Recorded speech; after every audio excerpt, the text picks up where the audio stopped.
Hello বন্ধুরা, কেমন আছো সকলে? আশা করি সকলে ভালো আছো। মৌ লাইফস্টাইলের নতুন একটা ব্লগে তোমাদের সকলকে স্বাগত। আবার চলে এসেছি, আবার নতুন একটা রেসিপি তোমাদের সঙ্গে শেয়ার করব বলে। আশা করি তোমাদের রেসিপিটা খুবই ভালো লাগবে, দারুণ টেস্টি একটা রেসিপি। তো আজ আমি করব আম দিয়ে পোনা মাছের সর্ষে বাটা দিয়ে ঝাল। তো এর জন্য আমি কাতলা মাছের পেটির পিস নিয়ে নিয়েছি। তোমরা চাইলে রুই বা কাতলা যে কোনো মাছই ব্যবহার করতে পারো।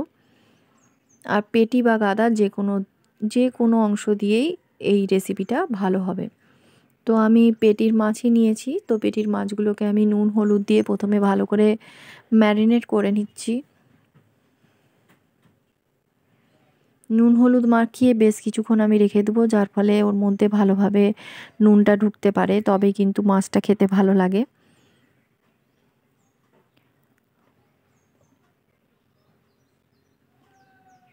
দেখো, ভালোভাবেই আমি কিন্তু নুন হলুদটা ঘষে ঘষে ওর মধ্যে মাখিয়ে নিচ্ছি।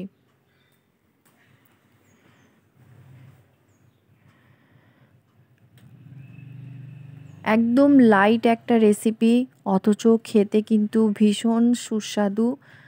সম্পূর্ণ মুখের স্বাদ বদলে দেওয়ার মতো এই রেসিপি। সামান্য পরিমাণের একটু আলু ভাতে আর এরকম সর্ষে বাটা দিয়ে মাছের ঝাল হলে তার মধ্যে আম পড়বে, দারুণ সুস্বাদু।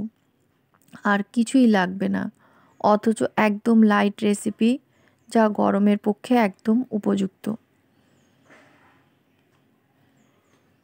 তাহলে পুরো রেসিপিটা দেখো। ভালো লাগলে প্লিজ আমার চ্যানেলটিকে সাবস্ক্রাইব করো, লাইক করো, কমেন্ট করো, আর প্লিজ বন্ধুরা আমার পাশে থেকো। দেখো, কড়াতে সর্ষের তেল দিয়ে দিয়েছি, আর তেলটা খুব ভালোভাবে গরম হয়ে গেলে মাছগুলোকে দিয়ে দিচ্ছি। মাছগুলোকে কিন্তু ভালোভাবে আমি লাল লাল করে ভেজে নেব।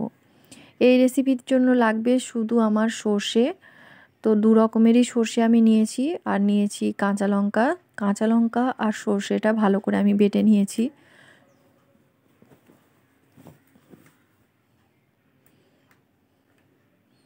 আর মাছগুলো দেখো, আমি আস্তে আস্তে করে ভেজে নিচ্ছি। একদম লাল লাল করে ভালোভাবে মাছগুলো ভেজে নেব। একদম সিম্পল একটা রেসিপি, আর খুবই সময় কম লাগে তৈরি করতে, কিন্তু স্বাদে হয় দুর্দান্ত। তাই এই গরমের মধ্যে এই দুর্দান্ত মুখরোচক রেসিপিটা অবশ্যই তোমরা বন্ধুরা বাড়িতে একবার হলেও ট্রাই করো। আশা করি তোমাদের অবশ্যই ভালো লাগবে।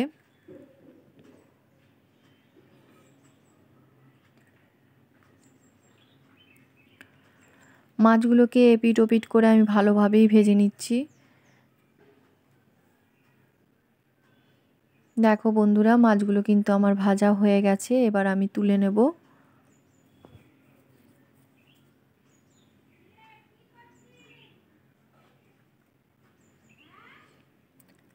মাছগুলো তুলে নিয়ে ওই তেলেতেই আমি 5 ফোড়ন আর শুকনো লঙ্কা দিয়ে দেবো ফোড়নে। দেখো, খুবই সামান্য পরিমাণে তেল নিয়েছি। শুকনো লঙ্কার একটা সেন্ট উঠলে ওর মধ্যে দিয়ে দেবো আমি আম। কাঁচা আমের টুকরোগুলো দিয়ে মধ্যে দিয়ে দেবো আমি পরিমাণ মতো নুন আর হলুদ। নুন হলুদ দিয়ে নাড়াচাড়া করে আমি দিয়ে দেবো সামান্য পরিমাণে লঙ্কার গুঁড়ো।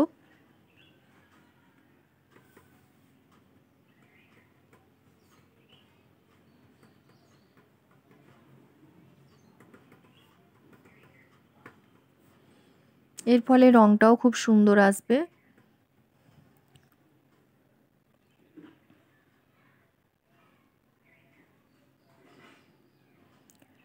এরপর যে সর্ষেটা কাঁচা লঙ্কা দিয়ে বেটে রেখেছিলাম, সেই সর্ষে বাটার জলটা আমি পুরোটা দিয়ে দেবো।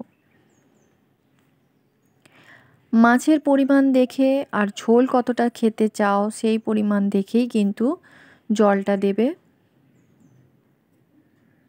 তো সর্ষে বাটার জলটা আমি দিয়ে দিয়েছি। এবারে বেশ কিছুক্ষণ সর্ষে বাটাটার জলটা ফুটে এলে তখন সেই সর্ষে বাটার জলেই আমি মাছগুলোকে দিয়ে দেবো। মাছগুলো দিয়ে কিছুক্ষণ আমি জলের মধ্যে ফুটিয়ে নেব। যাতে সম্পূর্ণ তেল মশলাটা মাছের মধ্যে ঢুকে যায়। আমি প্রায়ই বলে থাকি যে মাছ দেওয়ার পরেই একটু ফুটিয়ে নিতে, যার ফলে ওর মধ্যে ভালোভাবে তেল মশলাটা ঢুকে যায়।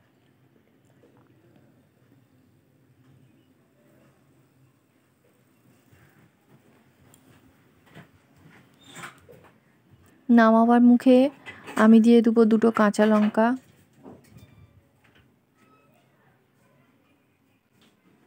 কাঁচা লঙ্কা 2টো দিয়ে আমি কিছুক্ষণ ফুটিয়ে নেব।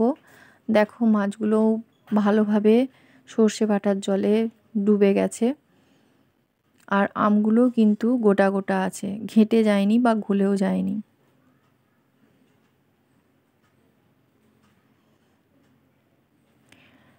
ঝালে কাঁচা লঙ্কা দিলে তার খুব সুন্দর একটা সেন্ট আসে, তাই শেষে আমি লঙ্কাগুলো দিয়েছি। তো এখানেই আমার পুরোপুরি রেসিপিটা কমপ্লিট হয়ে গেছে। এবার আমি এটাকে নামিয়ে নেব। একদমই কম সময়ে তৈরি হয়ে যাবে এই দুর্দান্ত রেসিপিটা, যা মুখের স্বাদ বদলে দেওয়ার মতো। তাই তোমরা বাড়িতে অবশ্যই একবার ট্রাই করো। আজ তাহলে এই পর্যন্তই। আবার তোমাদের সঙ্গে দেখা হচ্ছে নতুন কোনো ভিডিও নিয়ে। ততক্ষণ পর্যন্ত তোমরা সুস্থ থেকো, ভালো থেকো আর ভালো ভালো খাবার খেতে থাকো।